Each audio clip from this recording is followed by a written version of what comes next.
Hi, welcome to love talkies heart beat episode 16.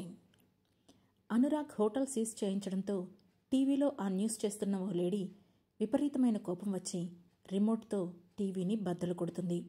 ఇంతలో అక్కడికి వచ్చిన ఒక వ్యక్తి, నిత్య, నీకేమైనా మైండ్ పోయిందా? 4 లక్షల రూపాయల టీవీని అలా బద్దలు కొట్టావేంటి అని కోపంగా అడిగాడు. ఆ మాటతో, ఇక్కడ నువ్వు 4 లక్షల టీవీని మాత్రమే చూస్తున్నావు అరవింద్. అక్కడ నెలకి 4 కోట్ల ఇన్కమ్ వచ్చే హోటల్ క్లోజ్ అయింది.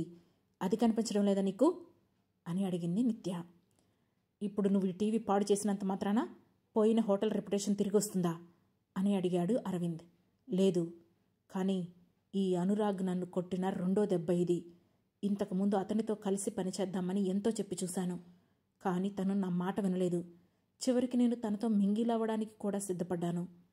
వాణి తనేం చేశాడు? నన్ను యాక్సెప్ట్ చేయలేదు.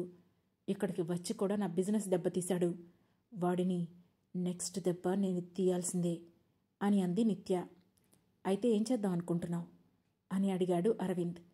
ఆ మాటతో కాసేపు ఆలోచించి, నెక్స్ట్ వాడి వైఫ్ మిహిరా మన టార్గెట్ అని అంది నిత్య. వాడి వైఫా? ఆమె ఎలా మన టార్గెట్ అవుతుంది?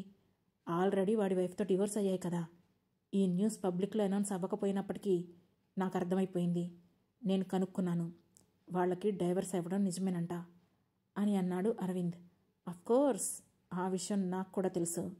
కానీ ఒక కంపెనీ సీఈఓకి డివోర్స్ ఇచ్చిందంటే ఒకటి ఆ అమ్మాయి తెలివి తక్కువ అయిందైనా ఉండాలి, లేదంటే వాడి వల్ల తెగ ఇబ్బంది పడైనా ఉండాలి. సో ఎటు చూసినా ఆ అమ్మాయి మనకు ఉపయోగపడుతుంది. సో తను ఎక్కడుందో ముందు డీటెయిల్స్ కనుక్కో అని అంది నిత్య. ఏమో నిత్య, మనం వీడి మీద కాన్సన్ట్రేషన్ చేస్తే మిగిలిన బిజినెస్లు కూడా ఇబ్బందుల్లో పడతాయేమో, ఒకసారి చూసుకో అని అన్నాడు అరవింద్. నా బిజినెస్లు ఎలా చూసుకోవాలో నాకు బాగా తెలుసు. ముందు నువ్వు నేను చెప్పింది చెయ్యి అని అంది నిత్య.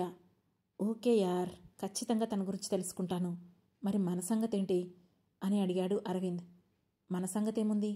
ఏం కావాలి నీకు అని అడిగింది నిత్య. అదే, మనం పెళ్లి చేసుకుందాం అన్నావు కదా, ఎప్పుడు చేసుకుందాం? ఇంట్లో నా పెళ్లి గురించి ఒత్తిడి ఎక్కువైంది అని అన్నాడు అరవింద్. పెళ్ళే కదా, చేసుకుందాంలే. మీ ఇంట్లో వాళ్ళకి నన్ను పెళ్లి చేసుకోబోతున్నావని చెప్పు, నోరు మూసుకొని ఉంటారు అని అంది నిత్య.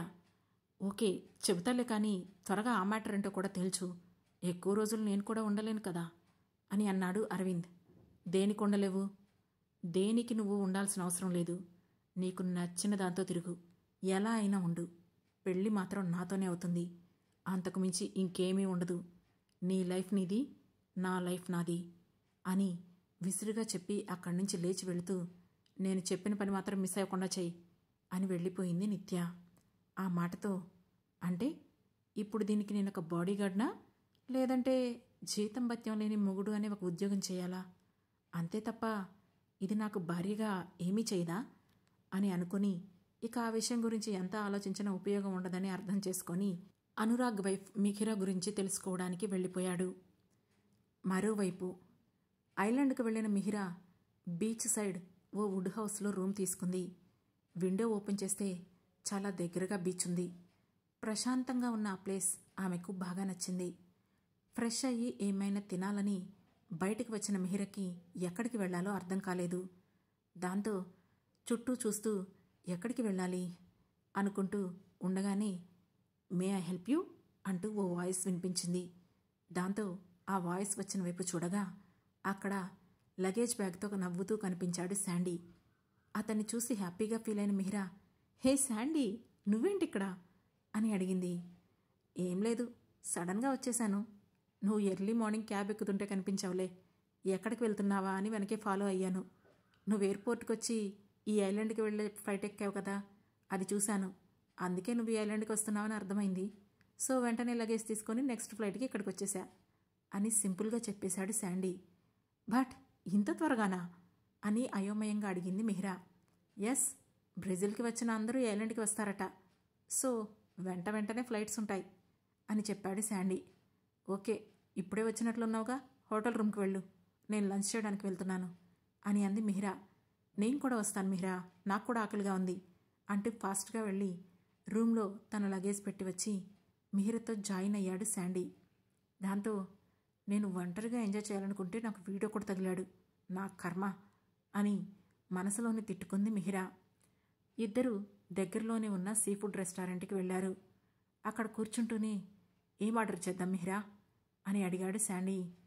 నీ ఇష్టం వచ్చింది నువ్వు ఆర్డర్ చేసుకో, నాకు నచ్చింది నేను ఆర్డర్ చేసుకుంటా అని మెనూ తీసుకుని తనకు నచ్చిన ఐటమ్స్ విత్ స్పైస్తో ఇవ్వమని చెప్పింది మిహిరా. అది విన్న శాండీ ముఖం కొంచెం నిరాశగా పెట్టి తనకు కావలసిన ఫుడ్ ఆర్డర్ చేసుకున్నాడు. ఆర్డర్ తీసుకున్న వెయిటర్ అటు వెళ్ళగానే, ఇప్పుడు చెప్పు, నువ్వేంటి ఒంటరిగా వచ్చావు, నీ బాయ్ ఫ్రెండ్ రాలేదా అని అడిగాడు శాండీ. ఆ మాటతో దీర్ఘంగా నిట్టూర్చి, నాకు నా బాయ్ ఫ్రెండ్కి నైట్ ఫైట్ అయింది, నీ వల్లే, అందుకే తను రాలేదు అని చెప్పింది మిహిరా. ఓ, అయితే మరి ఆ ఫైట్ ఎన్ని రోజులుంటుంది, ఫస్ట్ ఎవరు సారీ చెబుతారు అని అడిగాడు శాండీ. అవన్నీ నీకెందుకు శాండీ అని అడిగింది మిహిరా. ఏదో క్యాజువల్గా అడిగాను, ఏదో ఒకటి మాట్లాడాలి కదా, అందుకే. అయినా నీకేమైంది, చెప్పొచ్చు కదా అని గారంగా అడిగాడు శాండీ. ఆ మాటకు ఒక్కసారిగా మిహిర ముఖం మారిపోయింది. ఆమె దూరంగా చూస్తూ, మేబీ మా మధ్య ద్వేషం శాశ్వతంగా ఉంటుందేమో అని అంది మిహిరా.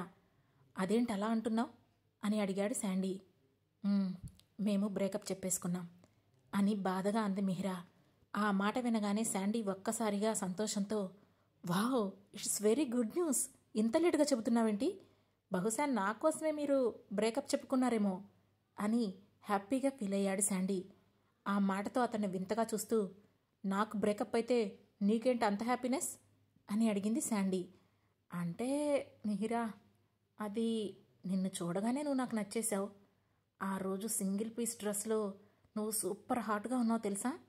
నీలాంటి హాట్ గర్ల్తో రిలేషన్లో ఉండాలని నాకు ఎప్పటి నుంచో కోరిక. ఇప్పుడు నువ్వు కూడా సింగిలే కనుక నేను నీకు ప్రపోజ్ చేయొచ్చు అని ఎగ్జైట్ అవుతూ అన్నాడు శాండీ. హలో, నేను ఇప్పుడే సింగిల్ అయ్యాను, మళ్ళీ అప్పుడే ఎవరితో మింగిల్ అవ్వాలని అనుకోవడం లేదు.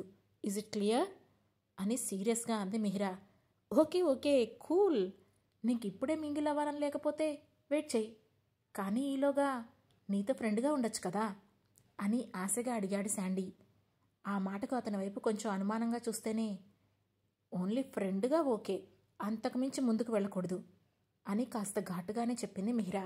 సరే, నీ మనసు మారే వరకు ఫ్రెండ్గానే ఉండు, నేను దగ్గరగా చూసుకునే అవకాశమైనా నాకుంటుంది కదా అని అన్నాడు శాండీ. ఇలాంటి చెత్త మాటలు నాకు నచ్చవు శాండీ అంటూ అక్కడి నుంచి లేచింది మిహిరా. అరే ఏమైంది, సరే సరే మనం ఫ్రెండ్స్గా మాత్రమే ఉందాం, సారీ, సరేనా, కూల్ మిహిరా అని అంటూ ఆమెను బలవంతంగా అక్కడే కూర్చోబెట్టాడు శాండీ. మరోవైపు అదే ఐలాండ్కి వచ్చిన అనురాగ్, సుబ్బు హోటల్లో రూమ్ తీసుకున్నారు. సుబ్బు వెళ్ళి ముందు ఫ్రెష్ అయి వచ్చాడు. ఇంతలో అతని మొబైల్ రింగ్ అయింది. దాంతో ఫోన్ లిఫ్ట్ చేశాడు సుబ్బు. అవతల వైపు నుంచి, hey darling, miss you so much అని అంది ఓ లేడీ. ఎవరు పాప నువ్వు, ఆల్రెడీ మిమ్మల్ని అందరినీ పోలీసులు పట్టుకెళ్లారు కదా, నువ్వెక్కడి నుంచి పలుకుతున్నావు అని అడిగాడు సుబ్బు. నేను ఆ టైపు కాదు డార్లింగ్, నీ మీద ఇష్టం, ఇంట్రెస్ట్తో పిలుస్తున్నా, ఒక్కసారి రావచ్చు కదా అని అడిగింది ఆ అమ్మాయి. నేను ఆల్రెడీ ఎంగేజ్డ్, సో నీ కోసం నేను రాలేను, కానీ నువ్వు ఇంకెవరినైనా చూసుకో అని చెప్పి ఫోన్ పెట్టేసేయబోయాడు సుబ్బు. ఆ మాటతో ఫోన్లో అవతల వైపు నుంచి, హలో హలో హలో, ఒక్క నిమిషం, నేను మాట్లాడాల్సింది చాలా ఉంది, అప్పుడే పెట్టేస్తే ఎలా చెప్పు అని అడిగింది. నీ మాటలు వినడానికి ఇక్కడ ఎవ్వరూ ఖాళీగా లేరు, నాకు బోలెడు పనులున్నాయి, ఉంటాను, బాయ్ అని చెప్పి ఇక ఆమెకు మరో మాట మాట్లాడే అవకాశం ఇవ్వకుండా ఫోన్ పెట్టేసిన సుబ్బు డైరెక్ట్గా అనురాగ్ దగ్గరికి వచ్చి, అరే రాగ్, మిహిర ఎక్కడుంటుందో నీకు తెలుసా అని అడిగాడు. దాందేముంది, తెలియకపోయినా తెలుసుకోవచ్చులే, పద అని అన్నాడు అనురాగ్. ఎలా తెలుసుకుంటాంరా, ఈ ఐలాండ్ ఇంచుమించు మన సగం హైదరాబాద్లో ఉంది అని అన్నాడు సుబ్బు. తెలుసులేరా, ముందైతే నాకు ఆకలిగా ఉంది, పద లంచ్ చేద్దాం అని అన్నాడు అనురాగ్. సరే పద, ఉదయాన్నే జర్నీ చేయించి నీ ఎక్స్ వైఫ్ కోసం ఇక్కడి దాకా లాక్కొచ్చావు, కనీసం తిండి కూడా తిననివ్వలేదు, నాకు కూడా బాగా ఆకలేస్తుంది అని అన్నాడు సుబ్బు. దాంతో ఇద్దరూ కలిసి బయటికి వచ్చి నేరుగా ఒక రెస్టారెంట్లోకి వెళ్లారు. సరిగ్గా అదే రెస్టారెంట్లో కూర్చొని ఉంది మిహిరా. అనురాగ్తో ఏదో సీరియస్గా మాట్లాడుతూ లోపలికి వెళ్ళిన సుబ్బుకి దూరంగా మిహిర కనిపించడంతో ఒక్కసారిగా అనురాగ్ వైపు చూశాడు. ఏంట్రా చూపు? చూసావు కదా నీ ఫ్రెండ్ని, పద వెళ్ళి కూర్చుందాం అని అన్నాడు అనురాగ్. అంటే నీకు మిహిర ఇక్కడే ఉందని తెలుసు అవునా అని అడిగాడు సుబ్బు. తను హోటల్ రూమ్ వెకేట్ చేసి ఈ ఐలాండ్కి వచ్చిందని తెలుసుకున్నవాడిని తను ప్రజెంట్ ఎక్కడుందో నేను తెలుసుకోలేనా? ఆ మాత్రం నువ్వు గెస్ట్ చేయలేవా? పద పద అని అన్నాడు అనురాగ్. సర్లే బాబు, నువ్వు చాలా తెలివైన వాడివి, నేనే తెలివి తక్కువ వాడిని, ఓకేనా అని అన్నాడు సుబ్బు. సరే, అది తెలిసిన విషయమే కదా, నువ్వు ఇంకా ఇక్కడే మాట్లాడుతూ ఉంటావా అని అడిగాడు అనురాగ్. ఎందుకుంటాను, మీ మేడం గారి కోసమే కదా తీసుకొచ్చావు, పద పద వెళ్దాం అంటూ అనురాగ్ వెంట నడిచాడు సుబ్బు. ఇద్దరూ మిహిరకు కాస్త దూరంలో కూర్చున్నారు. అప్పుడే హే మిహిరా, స్కూబా డైవింగ్కి వెళ్దామా అని అడిగాడు శాండీ. ఆ మాటతో ఒక్కసారిగా ఎగ్జైట్ అవుతూ వెళ్దాం వెళ్దాం, నాకెప్పటి నుంచో వెళ్ళాలనుంది అని అంది. కానీ అంతలోనే తాను అతనిపై కోపంగా ఉన్నానని గుర్తు చేసుకొని ఏం అవసరం లేదు, నేను రాను అని అంది. ఆమె ఒకేసారి 2 మాటలు మాట్లాడడంతో శాండీ కన్ఫ్యూజ్ అయ్యి, మిహిరా ప్లీజ్, నీ కోపం వదిలేసి నార్మల్గా ఉండు, ఇలాంటి వెకేషన్ టైంలో కూడా అనవసరమైన సిల్లీ థింగ్స్ను మైండ్లో పెట్టుకోవడం అవసరమా, జస్ట్ చిల్ అని ఆమెను కూల్ చేయడానికి ట్రై చేశాడు శాండీ. ఆ మాట ఆమెకు కూడా నిజమే అనిపించడంతో తన కోపాన్ని వదిలేస్తూ సర్లే లీవ్ ఇట్ అని అంది. ఆమె నార్మల్గా మాట్లాడడంతో హ్యాపీగా ఫీల్ అవుతూ అయితే రేపు మార్నింగ్ బుక్ చేసుకుందాం, ఇద్దరం ఒకేసారి వెళ్దాం, నాకు అసలే స్విమ్మింగ్ అంతగా రాదు అని అన్నాడు శాండీ. ఆ మాటతో మొహం మాడిపోగా, అంటే స్కూబా డైవింగ్కి వెళ్ళాలంటే స్విమ్మింగ్ రావాలా అని అడిగింది. రావాల్సిందనే ఏం లేదులే, బట్ వస్తే బెటర్ కదా అని అన్నాడు శాండీ. వాళ్ళు అలా మాట్లాడుకుంటూ ఉన్నప్పుడే ఫుడ్ ప్లేట్ తీసుకొచ్చి మిహిరా శాండీల ముందు పెట్టాడు వెయిటర్. ఎప్పుడైతే ఫుడ్ చూసిందో అప్పటికే తన కోపాన్ని వదిలేసిన మిహిరా ఆ ఫుడ్ను గబగబా ఆత్రంగా వడ్డించుకోవడం మొదలుపెట్టింది. స్పైసీగా నోరూరుస్తున్న ఆ ఫుడ్ చూడగానే ఆమెకు ఆకలి ఎక్కువగా అనిపించడంతో వెంటనే ఫోర్కు తీసి ఒక ఫిష్ పీస్ను నోట్లో పెట్టుకోబోయింది. సరిగ్గా అప్పుడే ఆమె టేబుల్ మీద కొన్ని ట్యాబ్లెట్స్, ఆ ట్యాబ్లెట్స్ మీద ఒక చెయ్యి కనిపించింది. దాంతో చేతిలోని ఫోర్క్ను ప్లేట్లోనే వదిలేసి ఆ చేతి ఓనర్ అయిన వ్యక్తిని తలెత్తి చూసింది మిహిరా. అక్కడ తన వైపే గుడ్లురిమి చూస్తూ కనిపించాడు అనురాగ్.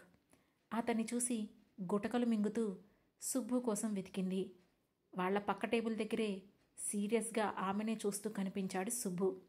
వాళ్ళిద్దరినీ ఏమాత్రం ఎక్స్పెక్ట్ చేయని మిహిరా అయోమయంగా శాండీ కోసం చూసింది. ఆ తర్వాత ఏం జరగబోతుంది తెలుసుకోవాలంటే వెంటనే మన లవ్ టాకీస్ ఛానల్ సబ్స్క్రైబ్ చేసుకొని హార్ట్ బీట్లోని నెక్స్ట్ ఎపిసోడ్ను వినండి. మా ఈ కథ మీకు నచ్చినట్లయితే లైక్ చేసి, షేర్ చేసి, కామెంట్ చేసి, అలాగే హై పాయింట్స్ కూడా ఇచ్చి మమ్మల్ని సపోర్ట్ చేయండి. Thank you.